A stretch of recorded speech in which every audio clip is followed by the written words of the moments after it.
Hi guys, quick geometry video from home here to help you with the study guide in advance of the very easy test tomorrow. I just wanted to run you through numbers 9 and 10 on the study guide. Technically we didn't do this lesson in 9.4, but let's take a quick look. These are really easy. I'm just going to walk you through them. You probably already figured out what's going on here. Let me just walk you through the reasoning. So 9 and 10, let's actually start with 10 first here. The situation is you've got two parallel lines, L and M, okay?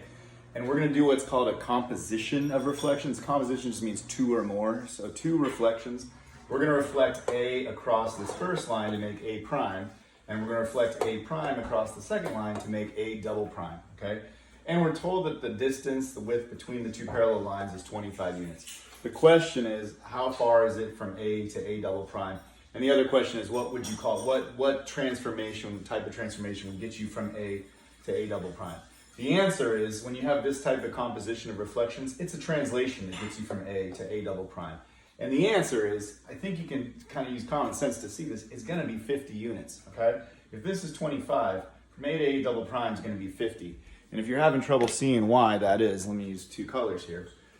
When we reflect A across line L to get A prime, right, 90 degrees there, didn't draw it very well, but those are congruent segments there.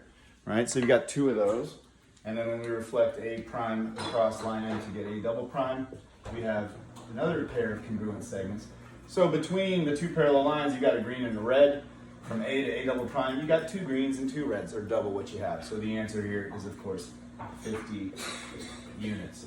The same exact reasoning applies to this problem, where we are reflecting a point A across the ray of an angle, and then again a second reflection across the other ray of the angle. So we're going A to A prime here, so 90 degrees, those are congruent, and then A prime to A double prime there, those are congruent.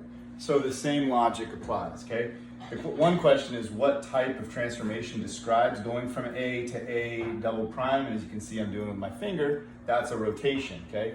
Effectively we've rotated A to A double prime. The question is, what's the angle of that rotation? Obviously, what do you think? If this is 35 degrees here, the angle of that full rotation from A to A double prime is going to be 70 degrees, or twice that. Anyway, hope that helps. Hope y'all all are doing well. Stay safe. Take care. Bye.